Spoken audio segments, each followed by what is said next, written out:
Hello दोस्तों, नमस्कार। स्वागत है आपका सक्सेस इन हिंदी एकेडमी। देखिए दोस्तों, आज हम पढ़ रहे हैं आपका बंटी। और आपका बंटी ये हमारे यूनिट नंबर 6 यानी उपन्यास की सीरीज से है। हमारे कुल 13 उपन्यास हैं यूनिट नंबर 6 में। ये आपके 13 उपन्यास, अभी 13, ये आपके नेट परीक्षा, सेट परीक्षा और हरियाणा असिस्टेंट प्रोफेसर के लिए बहुत ही महत्वपूर्ण है। इससे पहले मैंने यूनिट नंबर 7 की 21 कहानियाँ हैं, यानी यूनिट नंबर 7 में 21 कहानियाँ हैं, संपूर्ण करवा दी है। अब हम यूनिट नंबर 6 कर रहे हैं, जिसमें 13 उपन्यास है। सब कुछ यानी आपका 0 से लेकर 100 तक पाठ्यक्रम निःशुल्क पढ़ाया जाएगा। अगर आपको PDF लेनी है तो आप इस नंबर पर संदेश भेजकर PDF प्राप्त कर सकते हैं, ठीक है। और ये PDF आपकी पेड रहेगी, ठीक है। सिर्फ PDF के पैसे लग रहे हैं, बाकी आपको निःशुल्क पढ़ाया जा रहा है। और ये इसमें आपके UGC net, objective paper Haryana, इसके साथ सब्जेक्टिव पेपर की तैयारी हो जाएगी। इसके बाद जब आपका ऑब्जेक्टिव पेपर हो जाता है तो मैं सब्जेक्टिव पेपर का प्राइस बढ़ा दूंगी, यानी सब्जेक्टिव पेपर का प्राइस बढ़ जाएगा। लेकिन अब क्या, अब आपको निःशुल्क मिल रहा है, यानी बिल्कुल आपको फ्री मिल रहा है, तो फ्री का फ़ायदा अवश्य उठाएं, ठीक है। इसके बाद स्टेट RTGT PGT की भी PDF मिल रही है, वो भी आप ले सकते हैं। तो देखिए, अब शुरुआत करते हैं। हम क्या है, आपका बंटी उपन्यास पढ़ने से पहले हर वीडियो में हम लेखक परिचय पढ़ते हैं। और लेखक परिचय इसलिए पढ़ते हैं क्योंकि लेखक परिचय से भी प्रश्न आते ही आते हैं। मनु भंडारी, आपका बंटी। तो थोड़ा सा मैं बता देती हूँ कि इस उपन्यास में पति पत्नी का संबंध विच्छेद हो जाने पर बच्चों के मानसिक पर क्या प्रभाव पड़ता है, ये इस उपन्यास का उद्देश्य है। मतलब पति पत्नी को प्यार से रहना चाहिए ताकि आपका जो बच्चा वो मानसिक रूप से विक्षिप्त ना हो। देखेंगे, शुरुआत करते हैं। आपका बंटी उपन्यास की लेखिका कौन है? मनु भंडारी है। जन्म इनका कब हुआ? 13 अप्रैल 1931 भानुपुरा मध्य प्रदेश में हुआ था। कहाँ हुआ था? 3 अप्रैल 1931 भानुपुरा मध्य प्रदेश में, ठीक है। वर्षों तक दिल्ली विश्वविद्यालय के मिरांडा हाउस में हिंदी प्राध्यापिका के रूप में कार्य किया।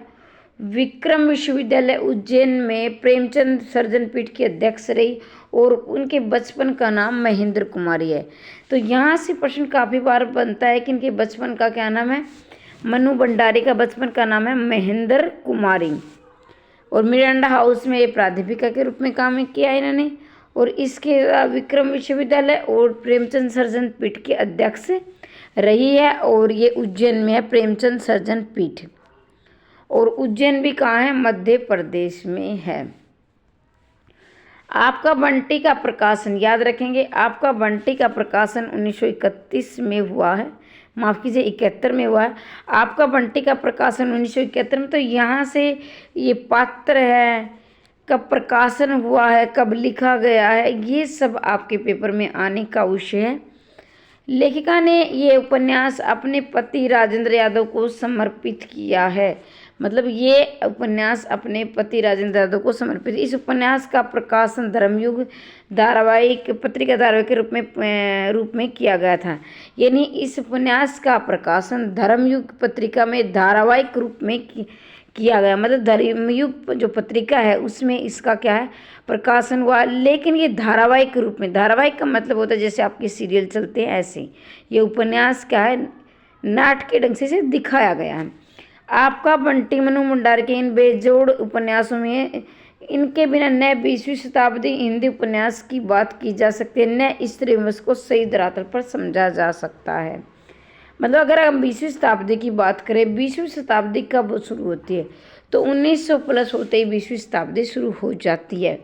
जैसे कि अब 21वीं सदी भी चला हुआ, तो 2000 से अब क्या है, 21वीं सदी चला हुआ है, ठीक है। तो मतलब अगर हमने जैसे 19वीं में भी ये उतना ही ये इसकी मान्यता थी, उतना ही ये कारगर साबित हुआ, जैसे उतना ही ये आज भी हो रहा है। क्यों हो रहा है? क्योंकि भाई उस समय भी क्या हो रहा था, उस समय भी ये एक घटनाएं हो रही थी, आज भी हो रही हैं। बच्चे की निगाहों और घायल होती संवेदना की निगाहों से देखी पारिवारिक ये दुनिया भयावह दुष्पमन बन जाती है। कहना मुश्किल है कि ये कहानी बालक बंटी की या माँ सुकून की, सभी एक दूसरे से ऐसे उलझे हैं कि एक ही त्रासदी सभी को यातना बन जाती है। मतलब जब माता पिता का संबंध विच्छेद हो जाता है तो सब अपनी यातना झेलते रहते हैं। ये सिर्फ बच्चा ही यातना नहीं सहन करता, बल्कि पूरे परिवार पर इसका प्रभाव पड़ता है। अब क्या, मैं इसकी भूमिका पढ़ने से पहले मुझे लगा कि अब पात्र परिचय आपको पढ़ा लेना बहुत ज़रूरी है, क्योंकि पात्र परिचय आपको पता लग जाएगा कि किसके बारे में बातें हो रही हैं। तो यहाँ देखेंगे उपन्यास के महत्वपूर्ण पात्र। बंटी है, जो शकुन बंटी की माँ है। अब बंटी क्या है? इसका बेटा। शकुन क्या है? माँ। अजय बंटी का पिता है, यानी शकुन बंटी की माँ है, अजय बंटी का पिता है। फूफी कौन है? शकुन, जो फूफी कहता है बंटी, शकुन के घर की नौकरानी है, जो क्या है, बंटी की देखभाल करती है, फूफी। टीटू कौन है? बंटी का दोस्त है। वकील चाचा कौन है? अजय और शकुन के मध्य की कड़ी। वकील चाचा कौन है? अजय और शकुन के मध्य की कड़ी है। मीरा कौन है? अजय की दूसरी पत्नी है।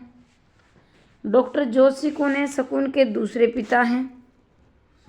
हीरालाल कौन है? शकुन का नौकर है। हीरालाल नौकर है, और फूफी और हीरालाल क्या है? नौकर और नौकरानी है। विभू कौन है? बंटी का दोस्त है। कुन्नी कौन है? बंटी की दोस्त है। और मिसेस कोशिश शकुन की सहकर्मी। कैलाश बंटी का दोस्त है। ज्योत दीदी और अभिजीत डॉक्टर जोशी के बेटा बेटी हैं। ज्योत दीदी और अभी कौन है? डॉक्टर जोशी के बेटा बेटी है। बंसीलाल कौन है? बंसीलाल डॉक्टर जोशी का नौकर है। चीनू कौन है? अजय और मीरा का बेटा है। अजय और मीरा का बेटा है चीनू। तो एक बार वीडियो को रोककर आप अच्छी प्रकार से इन पात्रों को समझ ले। जब इन पात्रों को समझोगे तभी आपको उपन्यास समझ में आएगा। चलो अब शुरुआत करते हैं। तो हम उपन्यास की भूमिका पढ़ेंगे। उपन्यास मैं बता देती हूँ आपको, भूमिका से बहुत सारे प्रश्न बनते हैं। कहीं आप सोचो भूमिका से प्रश्न नहीं आएंगे, हम नहीं पढ़ेंगे। और ख़ासकर मैं उन विद्यार्थियों के लिए कहती हूँ जो कहते हैं कि मैम आपके नोट्स लेंथी है। भाई जिसको हरियाणा में असिस्टेंट प्रोफेसर लगना है उनको लेंथी ही पढ़ने पड़ेंगे। क्यों पढ़ने पड़ेंगे? क्योंकि आपको लिखित पेपर देना है और वो समझना बहुत ज़रूरी है। और जब इसको एक कहानी के तौर पर समझ जाओगे तो आप MCQ आराम से लगा लोगे। जन्म पत्र बंटी की मनु भंडारी का वक्तव्य है। ये बांकुरा की एक सांझ थी। अचानक हिप्पी का फ़ोन आया। तुमसे बहुत कुछ ज़रूरी बात करनी है, जैसी भी हो आज शाम को ही मिलो। बांकुरा मैं उसी बात से कुछ परिचित भी थी और चिंतित भी। रेस्तरां की भीनी रोशनी में मेज पर आमने सामने बैठकर परेशान और बदहवासी पी ने कहा, समस्या बंटी की है। तुम्हें शायद मालूम हो कि बंटी की माँ पी की पहली पत्नी है। क्या बंटी की माँ कौन है? शकुन है। बंटी की माँ कौन है? शकुन है। और पी ने शादी कर ली। मैं बिल्कुल नहीं जानता कि अब वहाँ एक अवांछनीय तो बनकर रही, इसलिए तय किया कि बंटी को मैं अपने पास लेकर आऊँगा। अब यही सही रहेगा। फिर वह देर तक बातें ये बताते रहे कि बंटी से कितना लगाव है और नई व्यवस्था में वहाँ रहने से उसकी स्थिति क्या हो जाएगी। मैंने उनकी भावना, चिंता, उद्विग्नता को समझते हुए पहली प्रतिक्रिया व्यक्त की। आप ऐसा नहीं जानते, ये गलत होगा। मुझे लगता है कि उसे अपनी माँ के पास ही रहना चाहिए, क्योंकि साल में 2 बार मिलने के अलावा उसके पास आसक्त नहीं है, जबकि माँ के साथ शुरू से रह रहा है। एक छत्र होकर रहा, इस नाजुक उम्र में वह उखड़ जाएगा, संभवतः यहाँ जम नहीं पाएगा। लंबी बातचीत के बाद तय हुआ कि बंटी कुछ दिनों के लिए वहीं रहे। घबराने की आवश्यकता नहीं है, जब इसको आप पढ़ोगे आवश्यक समझ में आ जाएगा। लेकिन उस दिन लौटते हुए सचमुच बंटी मेरे साथ चला आया। आकर डायरी में मैंने बंटी की पहली जन्म पत्री बनाई। उस रात बंटी विभिन्न स्थितियों को न जाने कितनी कल्पना चित्र बनते बिगड़ते रहे। मुझे लगा बंटी अपनी नई माँ के घर आ गया है। नई माँ और पिता के बीच एक बालिका, नई माँ और पिता के बीच एक मालिका, क्योंकि देखो बंटी के पिता ने दूसरा विवाह कर लिया था जिसका नाम अजय था, ठीक है। और बंटी की माँ थी शकुन, ठीक है। और शकुन भी क्या है, और बंटी के पिता ने दूसरा विवाह किस महिला से किया था, मीरा से किया था। लगभग 6 महीने बाद की घटना है। ड्राइंग रूम में अनेक बच्चे धमाचौकड़ी मचाए उन्मुक्त और निश्चित बारी बारी से सब सोफे पर चढ़कर नीचे छलांग लगा रहे थे। बच्ची का नंबर आता है। सोफे पर चढ़ने से पहले वो अपनी नई माँ की ओर देखती है। माँ शायद उसकी ओर देख भी नहीं रही थी। उसी अनदेखी नज़रों में भी जाने ऐसा क्या था कि सोफे पर चढ़ने के लिए बच्ची का ऊपर उठा हुआ पैर वापस नीचे आ जाता है। बच्ची सहम कर पीछे हट जाती है। अनायास ही मेरे भीतर 6 महीने पहले का बंटी उस वातावरण में व्यापक एक सहमे के रूप में जाग उठता है। खेल इसी तरह चल निकला है, लेकिन कोई इस सारे प्रवाह में अलग हटकर सहम हुआ कोने में खड़ा है, जो वह बंटी। अब बंटी क्या करता है, अगर अपने पिता के घर जाता है तो भाई उसको नई माँ अजीब सी लगती है। अब माँ के घर आता है तो उसके दूसरे पिता उसे अपने पिता नहीं लगते।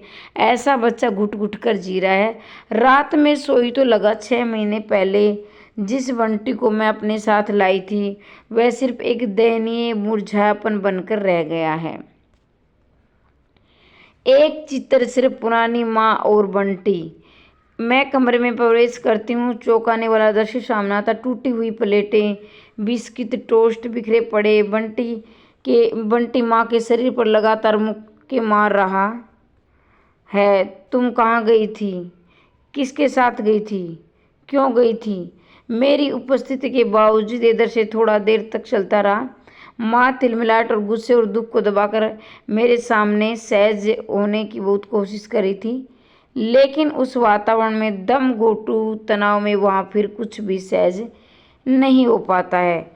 घर लौटकर मैंने पाया बंटी एक आकार ग्रहण करने लगा है। मुझे लगा बंटी किन्हीं 2-1 घरों में नहीं, आज के अनेक परिवारों में सांस ले रहे हैं। मतलब कहने का पर्याय नहीं कि ये एक बंटी की व्यथा नहीं है, ये आजकल हजारों परिवारों में हजारों बच्चों की दशा है कि माता पिता अपना संबंध विच्छेद करके तलाक लेकर अलग अलग घर बसा लेते हैं, लेकिन इनमें पिसता कौन है? बच्चे पिसते रहे, अलग अलग संदर्भ में, अलग अलग स्थितियों में। लेकिन एक बात मुझे इन बच्चों में समान लगी, वह ये भी सभी फालतू, गैर जरूरी, अपनी जड़ों से कटे हुए। मतलब बाद में ये लगता है कि ये फालतू हो गए, कोई उनकी तरफ ध्यान नहीं देता है, और क्या अपनी जड़ों से कटे हुए, अपने परिवार से अलग हो चुके हैं। किसी एक व्यक्ति के पास घटी घटनाएं दया, करुणा और भावुकता पैदा कर सकती हैं, लेकिन जब अनेक जिंदगियां एक जैसे साँचे में ही सामने आने लगती है, दया और भावुकता के साथ मन में धीरे धीरे एकांतक उभरने लगता है। मेरे साथ भी यही हुआ। बंटी के इन अलग अलग टुकड़ों ने इससे मुझे करुणा, विगलित और उच्छृंखलित ही किया। लेकिन जब सब मिलाकर बंटी मेरे सामने खड़ा हुआ, जब मैंने अपने आप को आंतक ही अधिक पाया। समाज दिनों दिन बढ़ती हुई एक ऐसी समस्या के रूप में जिसे कोई हल नहीं दिखाई देता। मतलब ये ऐसी समस्या है जिसका कोई हल दिखाई नहीं देता है। यही कारण है कि बंटी मुझे तूफानी समुद्र यात्रा में किसी द्वीप पर छूटे हुए अकेले और असहाय बच्चे की तरह नहीं, वरन अपनी यात्रा के कारणों के साथ साथ समांतर जीते हुए दिखाई दिया। इसके बाद स्थितियों को देखने का सारा धरातल बदल गया। भावना के स्तर पर उद्वेलित और विगलित करने वाला बंटी जब मेरे सामने एक भयावह सामाजिक समस्या के रूप में आया तो मेरी दृष्टि अनायास जन्म देने वाली, बनाने या बिगाड़ने वाले सारे स्रोतों, संदर्भों और खोज विश्लेषण की ओर दौड़ पड़ा। संदर्भों से कटकर किया हुआ बंटी अध्ययन शरचंद्रीय भावुकता भले ही जगा दे, उसे एक वैचारिक धरातल नहीं हो सकता। बंटी तत्काल संदर्भ और अजय और शकुन है। यानी बंटी की इस हालत का जिम्मेवार कौन है? भाई कहीं ना कहीं अजय और शकुन ही है कि अगर वो प्यार से रह जाते, यानी अपना संबंध विच्छेद नहीं करते, तो बच्चों पर ये दुष्प्रभाव नहीं पड़ता। दूसरे शब्दों में संदर्भ अजय और शकुन के वैवाहिक संबंधों का अध्ययन उसकी परिणति के रूप में मेरे सामने आया। मुझे भारत जी की बात सही लगी। जैनेन्द्र जी ने स्त्री पुरुष के संबंधों को एक एकांतरिक दृष्टि से देखा है। उसका एक अनिवार्य आयाम बंटी भी है, क्योंकि शकुन अजय के संबंधों की टकरार सबसे अधिक पिसता बंटी ही है। यानी अजय और शकुन में सबसे ज़्यादा पिसता वो बंटी पुसता है। अजय को आपसी तनाव और असहनता से मुक्त होने के लिए एक दूसरे से मुक्त हो जाते। बंटी क्या करे? मतलब अजय और शकुन तो अपना जीवन फिर से शुरू कर देते हैं, लेकिन इसमें पिसता कौन है? बंटी। वह तो समान रूप से दोनों से जुड़ा है। भाई वो तो माँ को भी चाहता है, पिता को भी चाहता है, लेकिन उसे माँ बाप का दोनों का प्यार इकट्ठा तो नहीं मिलता ना। यानी खंडित निष्ठा उसकी नीति है। चूंकि वह शकुन के साथ रहता है, इसलिए बंटी उसकी समूची स्थिति के साथ समझने के लिए माँ बेटे के आपसी संबंधों में विश्लेषण के साथ कुछ गरिमामय मिथ्या धारणाएं और सदियों पुरानी मिथ टूटने लगी। शकुन चक्की पीस पीस कर बेटे का जीवन बनाने में अपने आप को सवा कर देने वाली मां नहीं थी। यानी कि वो अपने आप को न्यौछावर करने वाली, यानी शकुन चक्की नहीं पीसती। एक अध्यापिका है, यानी प्रोफेसर असिस्टेंट या प्रोफेसर ऐसे पद पर, यानी यूनिवर्सिटी में पढ़ाती है, कॉलेज में पढ़ाती है। लेकिन ये कि उस ज़माने की मां नहीं है जो कि अपने बेटे को एकनिष्ठ होकर अपने पालन पोषण करे। ये आधुनिक युग की नारी है, बल्कि स्वतंत्र व्यक्तित्व, आकांक्षाएं, आजीविका के साधन से तृप्त माँ थी। इस नारी और माँ के साथ आपसी द्वंद्व का अध्ययन शकुन को वर्तमान रूप में मिलता है। आज तो लगता है कहानी में बिखरे लोक कथाएं ऐसे नहीं आई। वे शकुन के जीवन के दो नितांत स्थितियों, मिथ वास्तविकता के अंतर्वेदों को उजागर करती है। अगर ममता के मारे राजकुमार की कहानी 7 समुद्र पार करके अपनी निष्ठा प्रमाणित करती है, तो सोनल रानी की भी कहानी है, जो भूख लगने पर रूप में बदलकर अपने बेटे को धोखा खा जाते। मतलब ये पुरानी कहानी का जी के उदाहरण दिया गया है। शकुन बंटी के माध्यम से बनाकर अजय से प्रतिशोध लेती है। यानी शकुन क्या करती है भाई, उसको अजय को बंटी एक माध्यम में पिस रहा है, लेकिन प्रतिशोध किसको लेना है? अजय से ले रही है। लेकिन प्रतिशोध का शिकार कौन हो रहा है? बंटी हो रहा है। बंटी तन्मय होकर अपनी सार्थकता तलाश करते, उसे कभी हथियार के रूप में इस्तेमाल करते, हथियार के रूप में इस्तेमाल करो ना बंटी, यहाँ कभी अपने एकाकी जीवन के आधार के रूप में। मुझे तो सभी कुछ न्याय तटस्थ होकर एक मानवीय धरातल पर देखना समझना है। जिंदगी को चलाने और निर्धारित करने वाली कोई भी स्थिति कभी इकरा नहीं होती है। इसके पीछे एक साथ अनेक, कभी कभी बड़ी विरोधी प्रेरणाएं सक्रिय रहती हैं। मतलब इसमें एक अकेले की गलती न तो बंटी की है, नहीं माफ़ कीजिए, न अजय की, न शकुन की, यानी दोनों ही कोई थोड़ा बहुत त्याग करना पड़ता है था। दोनों तरफ से त्याग होता तो ये घर बस सकता था। शकुन और बंटी दोनों के चरित्रों की वास्तविकता अंतर्विरोध जीने की वास्तविकता है। परोक्ष रूप में अजय के जीवन की वास्तविकता भी यही है। ठीक है, तो ये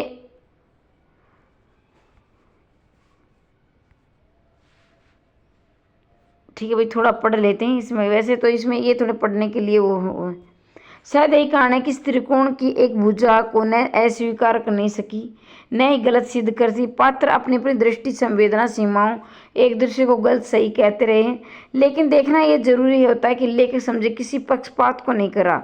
गलत और सही अगर कोई हो सकते तो अजय और शकुन बंटी के आपसी संबंध, यानी कि इसमें ये नहीं कहा जा सकता कि इसमें अजय की गलती है, शकुन की गलती है। अगर दोनों सही रहते तो बंटी इसमें नहीं फंसता। इस पूरी स्थिति की सबसे बड़ी विडंबना है कि इन संबंधों के सबसे कम जिम्मेदार और सबसे बेगुनाह बंटी है। इस ट्रेजिडी के त्रास सबसे अधिक भोगता है। मतलब क्या, या बेगुनाह कौन है? बंटी है। अजय और शकुन की आपस में गलती है, लेकिन इस ट्रेजिडी का, इस बेगुनाह बंटी को ही सजा सारी मिलती है। शकुन अजय के संबंधों का तनाव चटक बंटी नस नस में प्रतिबिंबित होता है। स्थिति इस विडंबना ने मेरे जीवन में आंतक जगाया है। शकुन अजय के आपसी संबंधों में बंटी चाहे फालतू अवांछनीय हो गया, मतलब ये वो क्या है, फालतू हो गया है। इधर जाता है तो माँ नहीं मिलती, उधर जाता है तो पिता नहीं मिलते, बल्कि और ही उनसे कोई मिलता है। वस्तुतः उपन्यासकार के लिए अप्रितम चुनौती सहानुभूति मानवीय करुणा के केंद्र में सिर्फ वही लोग पाते हैं जो कहीं कहीं ने फालतू हो गए हैं। बहरहाल बंटी की यात्रा चाहे परिवार की संश्लिष्ट इकाई से टूटकर क्रम से अकेला हो गया, जड़ी न फालतू अनचाहे होते जाने की राह, लेकिन मेरे लिए यात्रा भावुकता करुणा गुजर कर मानसिक तनाव और सामाजिक प्रश्नाकुलता की रही है। जीते जागते बंटी तिल तिल करके समाज बेनामी इकाई बनते चले जाने की पाठक सिर्फ अश्रु गिरते ही रहता है। मैं समझेंगी कि ये पत्र सही पतों में नहीं पहुंचा, मतलब कि पात्र जब इसको पढ़ते हैं तो बस उसको रोने के सिवा और कुछ नहीं मिलता। अब हम कथानक को पढ़ेंगे और जब आप कथानक पढ़ोगे तो आप उसको अच्छी प्रकार समझ में आ जाएगा और आप एमसीक्यू ऐसे फटाफट लगा दोगे। उपन्यास के प्रारंभ में बंटी एक जन्म पत्री के रूप में, यानी उपन्यास का प्रारंभ होता है तो बंटी की जन्म, बंटी कौन है, शकुन और अजय का बेटा है। मनु भंडारी ने अपना वक्तव्य प्रदान किया है। बंटी की परिस्थितियों के संदर्भ में लेखिका का मानना है कि मुझे लगा कि बंटी किन्हीं दो घरों में नहीं, आज के अनेक परिवारों में सांस ले रहे हैं। देखो वही बात है जो भूमिका में हमने पढ़ी थी कि आज एक अकेले घर में, उस घर में बंटी नहीं था, आज अनेक घरों में ऐसे बंटी है। अलग अलग संदर्भ में अलग अलग स्थितियों में, भाई उनके स्थितियां अलग हो सकती हैं, उनके माँ बाप अलग हो सकते हैं, लेकिन परिस्थितियां वही है। उपन्यास में पति पत्नी अजय और शकुन के बीच अलगाव और तलाक हो जाने पर अनेक उनके बेटे बंटी की दयनीय स्थिति परिस्थितियों का चित्रण करती है। यानी उपन्यास में क्या होता है, माता पिता का तलाक हो जाता है और बच्चा क्या है उसमें पिसता रहता है, और इसकी सजा कौन पाता है, बंटी पाता है। और बंटी क्या है, इनका बेटा है अजय और शकुन का। शकुन अजय, यानी उपन्यास में पति पत्नी अजय और शकुन के बीच अलगाव और तलाक हो जाने पर उनके बेटे की दयनीय स्थिति परिस्थितियों का चित्रण किया गया है। संपूर्ण उपन्यास 16 खंडों में, संपूर्ण उपन्यास कितने खंडों में, 16 खंडों में। तो ये आ सकता है कि कितने खंडों में उपन्यास, 16 खंडों में उपन्यास हैं। आपका बंटी कितने खंडों में, 16 खंडों में, ये आप याद रखेंगे, यहाँ से प्रश्न बन सकता है। बंटी अपनी माँ शकुन के पास रहता है। शकुन कॉलेज में क्या है, प्रिंसिपल है। बंटी को अपनी माँ के घर सहज रूप में अच्छी लगती है, यानी जब तक उसकी माँ शादी नहीं करती तब तक उसको माँ के पास रहना अच्छा लगता है। बनावटी श्रृंगार की ये प्रिंसिपल माँ उसे अच्छी नहीं लगती, मतलब जो बनावटी श्रृंगार करती है उसकी माँ तो उसे अच्छा नहीं लगता। घर में कामकाज के लिए फूफी है, घर में कामकाज के लिए कौन है भाई, ये बार बार में हो रहा है। और मैं चाहती हूँ कि आप धैर्य बना के रखें 1 सेकंड के लिए, ठीक है, ज़्यादा समय नहीं लूँगी मैं आपका। और अभी हम बात कर रहे थे कि घर में और कौन है, बंटी है और बंटी की माँ है, और इसके अलावा कौन है, फूफी है। फूफी कौन है, नौकरानी है। वह बंटी को सोनल रानी की कहानियाँ सुनाती है। अब प्रश्न आ सकता है कि फूफी क्या है, बंटी को किसकी कहानियाँ सुनाती है, तो सोनल रानी की कहानियाँ सुनाती है। बंटी बार बार ये महसूस करता है कि जैसे मम्मी उसके बीच कोई और भी है, मतलब वो महसूस करता है कि मम्मी और उसके बीच में कोई और भी है, लेकिन वह समझ नहीं पाता है कि बंटी के बीच में कभी कभी अपने पापा से भी मिलता रहता है। मतलब बीच बीच में क्या है, जैसे कि साल में 2 बार है, अपने पापा से मिलने जाता है। वह इसके लिए खिलौने लाते हैं। बंटी खुश होकर अपने दोस्त टीटू को दिखाता है। टीटू कौन है, बंटी का दोस्त, और खुश होकर दिखाता है जब उसका पापा उसके लिए खिलौने लाता है। तो बंटी इस बात का दुख है कि उसके मम्मी पापा साथ साथ क्यों नहीं रहते। भाई उसका छोटा बच्चा, उसको पता नहीं कि उनका तलाक क्या चीज़ होती है, तो वो दुखी है कि मेरे मम्मी पापा साथ क्यों नहीं थे, सबके मम्मी पापा साथ रहते हैं। मम्मी उसे पापा के बारे में कोई बात क्यों नहीं बताती, मम्मी पापा के बारे में जिक्र क्यों नहीं करती है, मम्मी पापा फिर से दोस्ती क्यों नहीं कर लेते। ऐसे अनेक सवाल बंटी के मन मस्तिष्क में चलते रहते हैं। एक दिन वकील चाचा घर आते हैं। वकील चाचा किसे, जो कि वकील है, वो जो केस लड़ रहे हैं अजय और शकुन का। वे जब भी आते हैं पापा की कोई बात और खिलौने लेकर आते हैं। लेकिन इस बार बंटी कुछ को अजीब लग रहा है। वकील चाचा शकुन को बताते हैं, यानी शकुन कौन है, जो कि बंटी की माँ है, अजय मीरा के साथ खुश रह रहा है। मतलब उसके जो है शकुन का जो पति है, पहला पति अजय, जो बंटी का पिता है, उसने शादी कर ली और उसकी दूसरी पत्नी का नाम क्या है, मीरा है। उसने तलाक का फॉर्म भिजवा दिया है। तुम्हें भी अपने जीवन के बारे में सोचना चाहिए।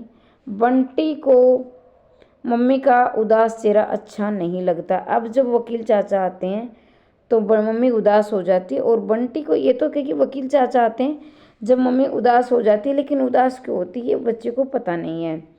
वह टीटू के माध्यम से अपने मम्मी पापा के संबंधों को समझने की कोशिश करता रहता है। अजय सेटल होने की सूचना शकुन को परेशान कर देती है। मतलब अजय ने शादी कर ली तो इससे क्या है, अजय क्या शकुन परेशान हो गई है। शकुन के लिए अजय के साथ रहने की यंत्रणा की बड़ी विकट थी। अलगाव का त्रास। वकील चाचा शकुन को सुझाव देते हैं कि बंटी को हॉस्टल भेज देना, मतलब बंटी को हॉस्टल भेज दो और आप शादी कर लो। मगर शकुन 8-9 साल के बंटी को अपने से दूर नहीं करना चाहती। अब वो क्या है, मात्र 8-9 साल का है और उसकी माँ अपने बेटे को दूर नहीं करना चाहती, जबकि वकील चाचा सलाह देते कि आप इसे हॉस्टल में छोड़ दो। वकील चाचा कहते हैं कि मुझे डर है शकुन, कहीं तुम अपना अकेलापन खत्म करने के चक्कर में बंटी का भविष्य ही न खत्म कर दो।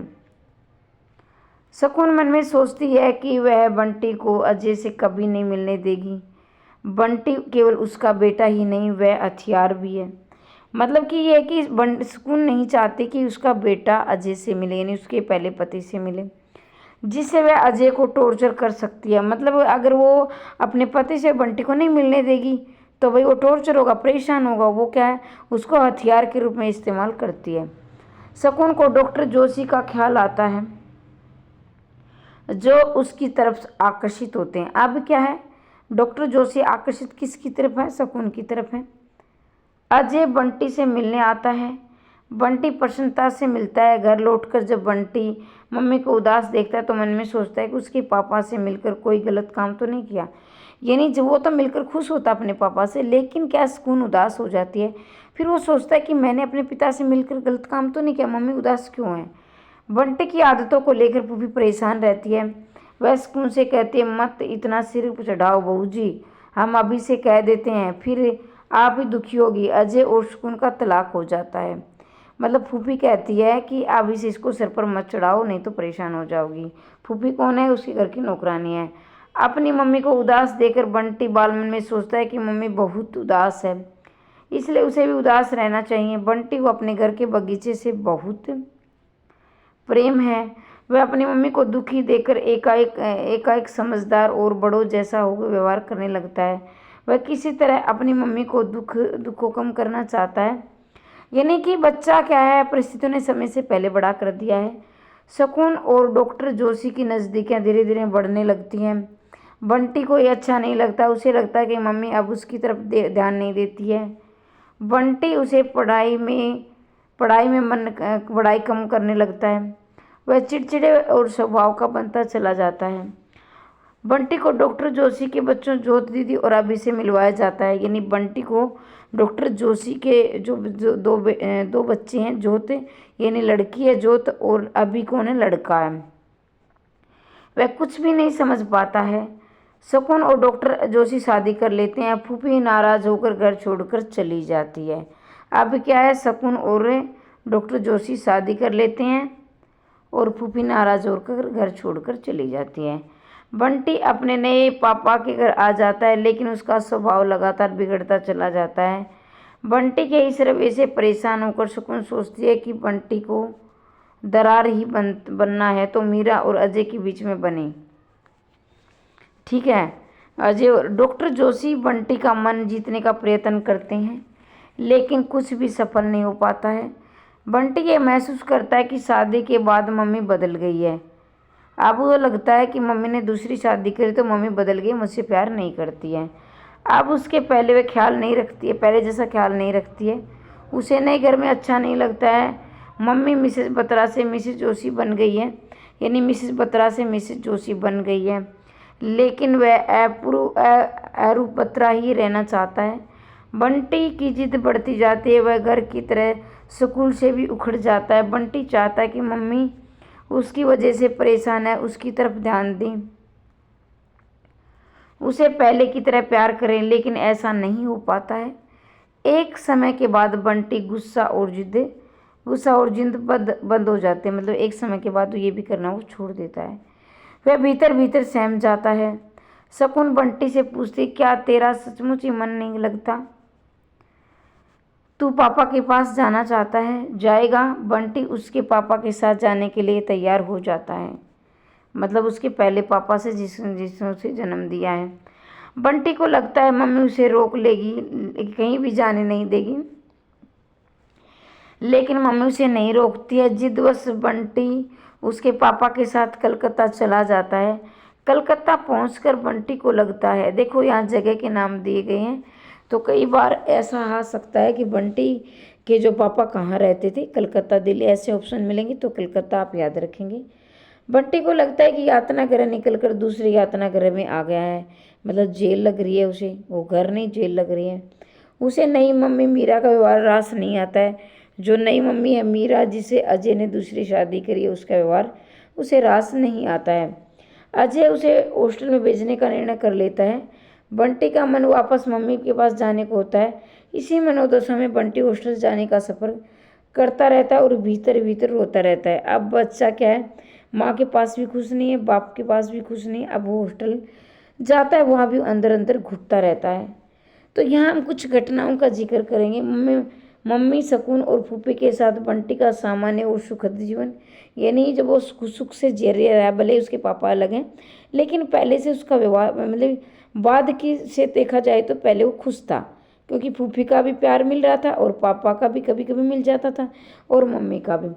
अत्यधिक लाड प्यार से बंटी को पूरी तरह सुकून पर आश्रित हो जाना। वकील चाचा द्वारा सुकून को नया जीवन प्रारंभ करने हेतु समझाना।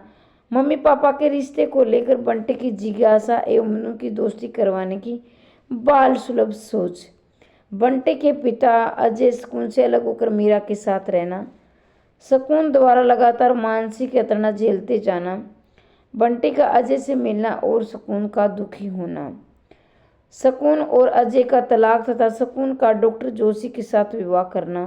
विवाह के बाद शकुन और बंटी के बीच दूरियां बढ़ना और बंटी का दुखी रहना। ये घटनाएं कभी सोचो, मैं ऐसे बोल रही हूँ, ये क्रम से लगानी आ सकती है।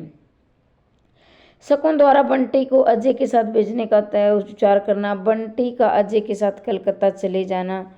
लगातार झेलते रहते अंततः बंटी हॉस्टल में दाखिला करवाना। तो ये थी घटनाएं। अब हम इसकी, ये पात्र हम पढ़ चुके हैं, अब हम पढ़ेंगे इसके कथन। जब आदमी एक जगह धोखा खाता है तो उसे लगता है सब जगह धोखा ही धोखा है, पर ऐसा होता नहीं है। ठीक है, ये कथन किसका है? वकील चाचा का है। और किससे कह रहे हैं? शकुन से कह रहे हैं। अपने मन को मार लो, बस यही सबसे बड़ी तपस्या है। ये क्या है? शकुन है कह रही है। मनुष्य जब भी अपने भीतर ही भीतर बहुत गिल्टी महसूस करता है तो तर्क से वह अपने आप को जस्टिफाई करता रहता है, अपने हर गलत काम को जस्टिफाई करता रहता है। न करे तो अपना अपराध बोध ढोकर वह जी नहीं सकता। जहाँ जस्टिफिकेशन है वहाँ गिल्टी है। उम्र बीतते जाने पर किशोरी और यौवन नहीं बीत जाता। ये भावनाएं तो केवल तृप्त होकर ही मानती हैं, वरना और अधिक बलवती होकर आदमी को मारती रहती है। औरत कहीं की कहीं पहुंच जाए, फिर भी मनुष्य पुरुष का साथ उसके लिए कितना जरूरी है, पर वह साथ ही साथ है। सही अर्थों में सुकून सोच रही है। ठीक है, ये सुकून का कथन है। अगर आप एक बार में क्या याद नहीं हो रहा तो वीडियो को रोक कर अपनी तैयार एक बार 2-3 बार पढ़ लो। अपने को पूरी तरह देकर निर्द्वंद भाव से समर्पित होकर आदमी कितना कुछ कर पाता है। आदमी शायद कैन फेस इसलिए नहीं करता दूसरों की नज़रों में गुनहगार बनकर अपनी नज़रों में बेगुनाह हो जाए।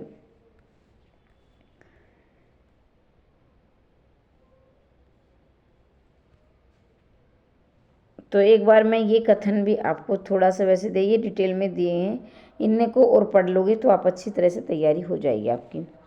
शकुन अजय के आपसी संबंधों में बेटी चाहे कितना ही फालतू और अवांछनीय हो गया है, बंटी, माफ कीजिए बंटी है ये। शकुन और अजय के आपसी संबंधों में बंटी चाहे कितना ही फालतू और अवांछनीय हो गया, परंतु मेरी दृष्टि में सबसे अधिक उसी ने आकर्षित किया है। वस्तुतः उपन्यासकार के लिए अप्रितम चुनौती, ये सहानुभूति और मानवीय करुणा के केंद्र सिर्फ वे ही लोग हो पाते हैं जो कहीं ना कहीं फालतू के जन्म पत्री। बंटी की मनु भंडारी का व्यक्तव्य, मतलब कि इसमें दिखाया गया कि इसमें जो फालतू हो गया ना वो बंटी हो गया है, और जो सबसे ज़्यादा पीसता है वो बंटी ही पीसता है। ये कथन मनु भंडारी का है, जो हमारी लेखिका है। जब तक आंखें खुली हैं, नजरें कैमरे की दीवारों पर कैद हैं, पर आंख बंद करते जैसे सारी सीमाएं टूट जाती हैं। न जाने कहाँ के जंगल, पहाड़ और समुद्र तैराते हैं आंखों के सामने। परिलोक की परियां, पाताल लोक की नाग कन्याएं तैरती हुई उसके सामने से निकल जाती हैं। बड़ी खातिर करना सीख गया है, तू तो एकदम बड़ा और समझदार हो गया है, वकील चाचा बंटी से कह रहे हैं। बड़ी खातिर करने सीखा तो एकदम बड़ा हो गया, वो वास्तव में समय से पहले बड़ा हो जाता है। तुम्हारा बेटा तो बड़ा गुणी है शकुन, कलाकार बनेगा। देखो ना इस उम्र में सबसे बड़ी अच्छी पेंटिंग बना रखी है। वकील चाचा क्या करें शकुन से। शकुन कौन है? बंटी की माँ। मैं क्या जानता नहीं, इसलिए तो कह भी दिया, कोई और होता तो कभी बीच में नहीं पड़ता। अजय ने दस्तखत करके फार्म दे दिया है, कल तुम भी इस पर दस्तखत कर देना, मैं कचहरी जमा करके जल्दी ही कोई तारीख दूंगा। ये वकील चाचा शकुन से कह रहे हैं तलाक के बारे में। चाचा, अच्छा है चाचा, मैं तो खुद चाहती हूँ ये सब कुछ जान ले। आखिर कब तक इसे छिपा कर रखा जा सकता है? अब इसके मन में बहुत कुछ घुमड़ने लगी है। ये बात बहुत घुमड़ने लगी आजकल। शकुन कौन करे वकील चाचा से बंटी के बारे में बोल रही है। शकुन के लिए समय एक लंबे अरसे ठहर गया था। यूं घड़ी की सुई तो बराबर ही चलती रहती थी। रोज सवेरे पीछे के आंगन से घुसकर धूप सारे घर को चमकाती दमकाती, दोपहर को लॉन में पैर फंसल कर बैठ जाती, शाम को बड़ी आलसी से धीरे धीरे सरकती पीछे की पहाड़ियों में छिप जाती। शुरू के दिनों में एक गलत निर्णय ले डालने का एहसास दोनों के मन में बहुत साफ होकर उभर आया, जिस पर एक दिन और एक घटना ने केवल सानी चढ़ाई थी। समझौता का प्रयत्न भी दोनों में एक अंडरस्टैंडिंग पैदा करने की इच्छा से नहीं होना था, वरन एक दूसरे को पराजित करके अपने अनुकूल बनाने की आकांक्षा से। तर्कों और बहसों से दिन बीतते थे, ठंडी लाशों की तरह लेटे लेटे दूसरे को दुखी, बेचैन और छटपटाते हुए देखने की आकांक्षा। रात भीतर भीतर चलने वाली एक अजीब सी लड़ाई थी, वह भी जिसे दम साध कर दोनों ने एक दिन प्रतीक्षा की थी। कब सामने वाले की आंख सांस उखड़ जाती थी, वह घुटन टेक देता, जिसे फिर वह खड़ी उदारता और क्षमाशीलता के साथ उसके सारे गुनाह माफ करके स्वीकार कर ले। संपूर्ण व्यक्तित्व के निरीक्षण ने भाई, मतलब कि अजय और शकुन क्या है, घुट घुट कर जी रहे हैं, लेकिन ये नहीं कि कोई एक सॉरी बोलकर अपनी ज़िंदगी को आगे की शुरुआत करे। ऐसा वो क्या एक दूसरे का क्या अहम भाव होता है, घमंड जिसको बोलते, वो एक अध्याय था जो समाप्त होना था, वह हो गया। आज 10 वर्ष ये विवाहित जीवन एक अंधेरी सुरंग से चलते जाने की अनुभूत बिन से था। आज एकाएक वह अंतिम छोर आ गई, पर आ जाने पर संतोष भी तो नहीं है, ढकेल दिए जाने विवश का चोटवर। 10 साल के बाद क्या है, तलाक हो जाता है शकुन और अजय का। चीज़ों को सही तरह से लेना सीखो शकुन। मैं जानता हूँ कि तुम्हें इस बात तरह तरह की गंध आ रही होगी, जिस स्थिति में मैं तुम हो वह बहुत स्वाभाविक भी है। जब आदमी एक जगह धोखा खाता है तो उसे लगता है कि सब धोखा। ये बहुत महत्वपूर्ण आया हुआ है, ये याद रखेंगे, परिवेशन में पूछा गया है। तो ये वकील चाचा शकुन से कहते हैं, इस स्थिति की 2 ही परिणतियाँ हो सकती है होगी, या तो तुम इसे स्वतंत्र अस्तित्व को समाप्त करके उस पर हावी होने की कोशिश करोगी, या फिर उसे बहुत ही उपेक्षित और अपमानित महसूस करोगी। उस समय तुम्हें यही लगेगा कि जिसके पीछे तुमने सारी जिंदगी बर्बाद की वह अब तुम्हें भूलकर अपनी जिंदगी की बात सोच रहा है। इस समय तुम्हें बहुत बुरा लगेगा। आज अजय को लेकर तुम्हारे मन में कटुता है, हो सकता है फिर वह बंटी को लेकर हो 10 गुना ज़्यादा हो। वकील चाचा मतलब कह रहे कि जिसके लिए तुम अपनी ज़िंदगी बर्बाद करी हो, इसके लिए शादी नहीं करी हो, कल ये भी क्या तुम्हें छोड़ के चला जाएगा और फिर तुम अकेली हो जाओगी और फिर तुम्हें पछतावा होगा कि इसके लिए मैंने अपनी ज़िंदगी बर्बाद की। और उसे तुम्हें जिस तरह अजय के लिए तुम पछता रही हो, एक दिन इसके लिए भी पछताओगी। ये वकील चाचा सुकून को समझा रहे हैं। देख रही हूँ जैसे जैसे तू बड़ा होता जा रहा है वैसे वैसे जिद्दी और ढीठ होता जा रहा है। अच्छा है बद उड़वा सबके बीच मेरी। सुकून क्या बंटी से कहती है जब वो क्या है दूसरी शादी करने के बाद उस दूसरे घर में ऐसा होता है। इसे हम कहते हैं कि तुम यहाँ से चले जाओ बंटी भैया, हमारे तन बदन में आग लगी हुई है इस वक्त।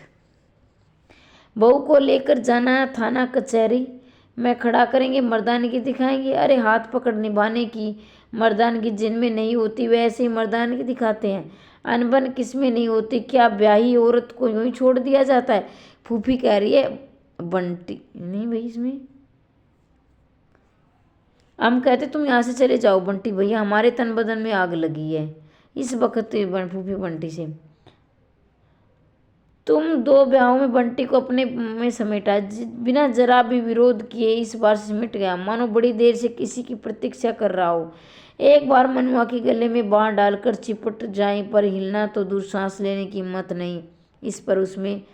पर आज 4 लोगों के सामने मेरे मुंह पर जूता मारकर तूने बता दिया कि तू क्या बना है और मैं तुझे क्या बना सकी हूँ। सुकून बंटी से। ठीक है, तो यहाँ से हमारा क्या है, कुछ और भी रह गए हैं वही कथन। ठीक है, ये और पढ़ लेते हैं, टिक लगा दोगे, 1-2 बार सुन लोगे या अच्छी। तुम उस पर शायद इतना हावी हो रही वह पूरी तरह लड़का ही बन पाया, तुमने उसे उद्यम करने नहीं दिया। हाँ, औरत वाली जिद और रोना जरूर सिखा दिया। जोशी यानी डॉक्टर जोशी कह रहे हैं। ठीक है, डॉक्टर जोशी कह रहे हैं शकुन से।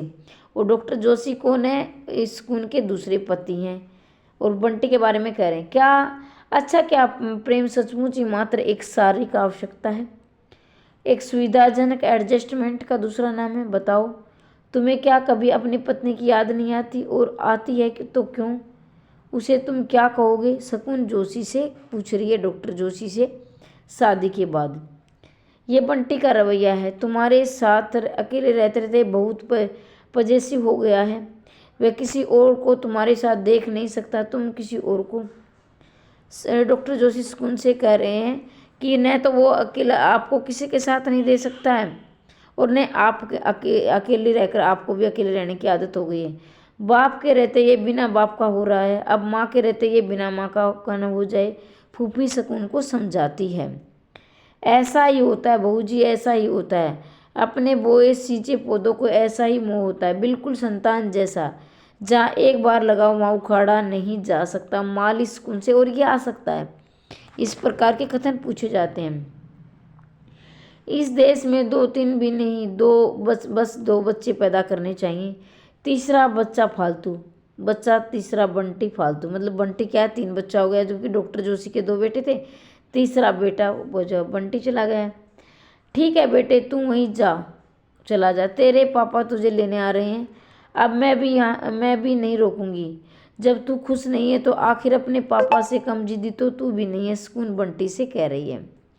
सब लोग केवल उसे चाहते ही हैं और उसकी चाहनाओं को पूरी तो यही एकमात्र रास्ता है उसके लिए। बस वह कुछ नहीं चाहे, जहाँ चाहते हुए गलत तो क्यों हो जाती है। ऐसा अनुचित असंभव भी तो कुछ नहीं चाह, एक सहज सीधी जिंदगी जिसमें रहकर वह कम से कम ये महसूस कर सके कि वह जिंदा है। केवल सूरज डूबकर उगकर ही उसे रात होने बीतने का एहसास न कराए, उसके अतिरिक्त भी कुछ हो। ये तो सूखेगी ही, जमीन के खाद पानी की पत्तियां ये तो सूखकर झड़ जाएंगी, फिर नई पत्तियां फूटेंगी। जड़ पकड़ने के बाद कोई डर नहीं है और उसने खुद ने मरी मुरझाई जाए पत्ती को उखाड़ झाड़ दिया है। मुझे किसी और स्कूल में कोशिश करनी, उसे हॉस्टल ही भेजना है जहाँ घर में रखने के लिए मैं नहीं लाया हूँ। मैं आज नहीं जानता, मैं क्या नहीं जानता इस घर में। अजय मीरा से कह रहे हैं, क्योंकि मीरा है जो कि अजय की दूसरी पत्नी और जो कि बंटी से प्यार नहीं करती है। तो ये हमारा उपन्यास समाप्त होता है। अगर आपको इसकी PDF चाहिए तो आप क्या है इस नंबर पर संदेश भेजकर PDF प्राप्त कर सकते हैं। और ये मात्र और यूट्यूब का सबसे सस्ता कोर्स है, इससे सस्ता आपको कहीं नहीं मिलेगा। और ये सीमित समय के बाद है, बाद में इसका प्राइस बढ़ेगा। ठीक है, तो यहाँ संदेश भेजकर आप प्राप्त कर सकते हैं, ये नंबर है। ठीक है, और इसमें आपका UGC net, Haryana objective, subjective सभी की तैयारी हो जाएगी। और मात्र 1000 रुपये में 999, मतलब मात्र और मात्र, और आपकी 90,000 की नौकरी की तैयारी हो जाएगी, जिसमें UGC नेट, सेट, यानी इतनी परीक्षाओं की तैयारी इन PDF से आप कर सकते हैं। तो जल्दी ही आप इसे ऑर्डर कर सकते हैं। क्लास आपको निःशुल्क मिलती रहेंगी। चैनल को सब्सक्राइब करें और क्लास अच्छी लगी तो शेयर अवश्य करें। कमेंट के माध्यम से अवश्य बताएं कि आपको क्लास कैसी लगी। और मैं चाहती हूँ कि इसी बढ़ते में आपका चयन हो जाए। हमेशा हंसते रहिए, मुस्कुराते रहिए, दिन दोगुनी रात चौगुनी उन्नति करते रहिए। आज के लिए इतना ही, मिलते अगले वीडियो में। तब तक के लिए जय हिंद, जय।